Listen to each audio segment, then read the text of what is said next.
세계 증시와 우리 증시를 짚어보는 시간 5분 세계 증시입니다. 연합인포맥스 정윤교 기자와 함께합니다. 안녕하십니까? 안녕하십니까? 네. 먼저 오늘 우리 증시부터 살펴봐야 될 텐데 우리 증시 오늘 파랬습니다. 네, 그렇습니다. 오늘 우리 시장은 강달러로 인한 외국인의 순매도에 낙폭을 키웠습니다. 오늘 코스피는 전장 대비 1.39% 하락한 2,376.46에, 코스닥은 1.45% 하락한 768.19에 장을 마쳤습니다. 오늘 외환시장에서 원달러 환율은 1,380원 선도 넘어서면서 시장의 위험선호 심리가 위축됐습니다. 투자 주체별로 보면 외국인과 기관은 각각 4,936억 원, 2,277억 원씩 순매도했고 개인은 6,884억 원을 사들였습니다. 네. 오늘도 이제 환율 얘기를 안 할 수 없는데 바닥이 아직 안 왔다. 즉 환율 더 오르냐라고 질문을 하면 될 것 같아요. 네, 환율 공포에 시장의 위기감이 정말 커지고 있는 것 같습니다. 오늘 원달러 환율은 어제보다 12원 50전 오른 1,384원 20전에 장을 끝냈습니다. 지난주 1,350원, 1,360원을 차례대로 깨고 이틀 전에는 1,370원, 오늘은 1,380원까지 돌파하면서 6거래일 연속으로 연고점을 갈아치우고 있는 건데요. 오늘 종가 기준으로 원달러 환율은 글로벌 금융위기였던 2009년 3월 이후 가장 높은 수준입니다. 미국 연준의 금리 인상과 글로벌 경기 침체 우려에 따른 달러화 강세, 유럽의 에너지 위기로 인한 유로화 약세, 원화와 연동되는 중국 위완화 약세, 이 모든 요인이 함께 작용하면서 원화 가치가 연일 미끄러지고 있는 건데요. 도대체 어디까지 오르는 거냐 궁금해하실 분들이 정말 많을 텐데 이제 1,400원대 진입은 시간 문제라는 전망도 나옵니다. 또 올해 연말까지 1,500원대도 뚫을 수 있다는 우려도 나오고 있습니다. 연준의 긴축 행보와 글로벌 경기 침체 가능성, 그리고 여기에 우리 경제의 수출 타격이 겹치면서 환율 상승 요인이 현저히 우세하다는 분석입니다. 네. 1,400원, 1,500원 정말 고환율의 시장이 타격을 받고 있는데 이런 가운데 수출주에서는 유독 강세를 보이고 있어요. 네, 그렇습니다. 오늘 코스피 2,400선이 무너지고 거의 모든 업종이 하락세를 나타냈지만 일부 종목은 나홀로 상승세를 기록했습니다. 수출 기업들, 특히 대미 수출 비중이 높은 기업들이 바로 그 주인공인데 원달러 환율이 오르면 오를수록 회사 이익이 증가하기 때문입니다. 대표적인 환율 수혜주로 꼽히는 현대차와 기아는 최근 상승 가도를 달리고 있습니다. 오늘 현대차는 전장 대비 0.5% 오른 20만 2천 원의 장을 마쳤고 현대차 주가가 20만 원을 넘긴 건 7개월 만입니다. 기아도 전장 대비 1.11% 오른 8만 2,300원에 장을 마쳤습니다.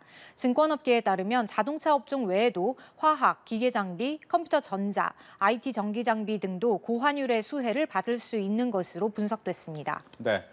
밤사이 해외 증시도 살펴봐야 될 텐데 뉴욕 증시 같은 경우에는 노동절 연휴 마치고 첫 거래일이었습니다. 약세였어요. 네.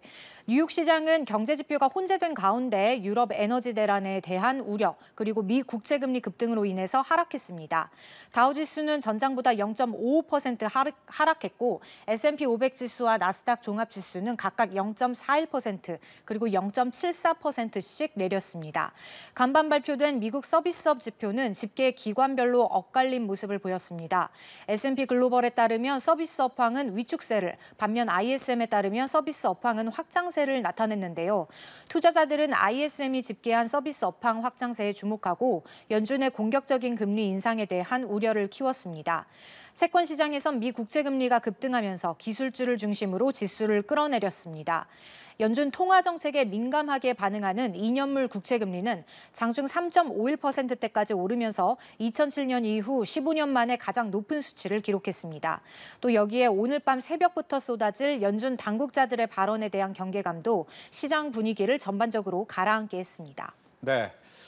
이 미국 증시 같은 경우에 잭슨홀 회의 이후 계속 긴축 공포가 있었고 거기에 따른 약세 흐름이다라고 보이는데 그렇다면 앞으로는 어떻게 좀 변수가 없을까요? 네, 이달 말 FOMC 전까지 시장은 불확실성 경계 심리로 변동성 장세를 이어갈 가능성이 높은데요. 연방기금 금리 선물 시장은 다시 9월 자이언트 스텝 가능성에 더 무게를 싣고는 있지만 여전히 자이언트 스텝이냐, 빅 스텝이냐를 두고 전망이 나뉘고 있는 가운데 이달 중순 발표될 8월 소비자 물가 지수가 관건이라고 볼 수 있겠습니다. 8월 물가 지표가 어떻게 나오는 바라보느냐에 따라서 연준의 금리 인상폭이 결정될 것으로 보이고요. 소비자 물가 상승률은 지난 6월 9.1%로 정점을 찍고 7월에는 8.4%로 다소 둔화했는데 8월에도 전달의 수준을 유지하게 되면 물가가 정점을 찍었다는 분위기가 확산될 것으로 예상됩니다.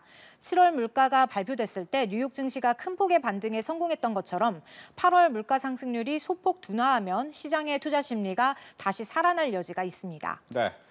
마지막으로 내일 증시 전망 또 주요 일정까지 소개해 주시죠. 네, 오늘 아시아 시장에서 미국 주가지수 선물은 일제히 하락세를 보였습니다.